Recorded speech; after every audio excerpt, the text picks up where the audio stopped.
Hello, magandang hapon. Eto, thank you Dr. Mary Catherine dito sa pinadala niyo po sa akin na iTera Care. Eto, ginagamit ko na po. Second video ko na po ito sa paa naman.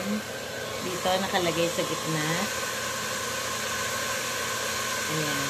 Sarap po siya. Actually, pwede po siyang lakasan. Ayan, mas malakas. Mas maano po siya. Mas mainit. Ayan. Yan po. Sa mga diabetic, sa palampakan. Kung masyadong mainit, pwede naman siyang ibalik sa dati. Ako mas gusto ko yung ganyan. Yung medium lang. Sarap po siya.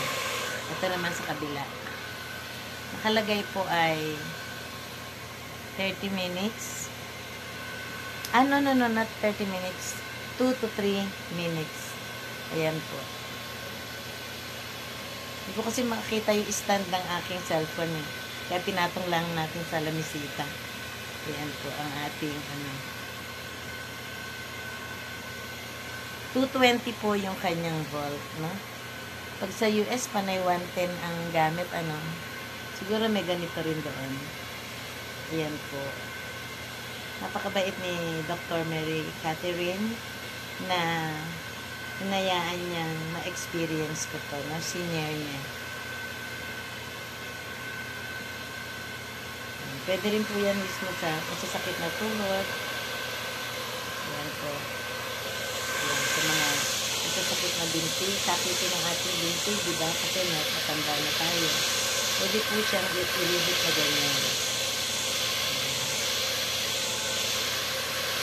Pag sa talampakan, masarap yung malakas, yung mas mainit.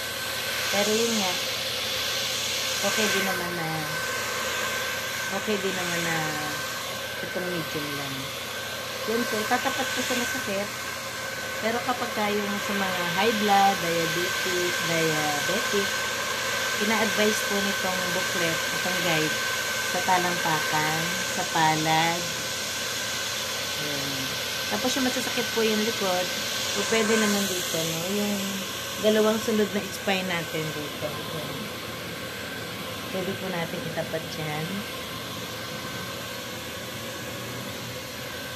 Pwede rin pong buong spine. Ayan. Sa mga lymphatic po, ayan, sa lymphatic. Sa mga may thyroid. Ako, operada na po yung thyroid ko, left and right. Kaya total thyroidectomy na po ako. Noong 2005 at saka noong 2013. Nakalagay po dito, kapag may insomnia, dapat po dito po ang alagay. Yung tapat na ito, itong liquitotomus na.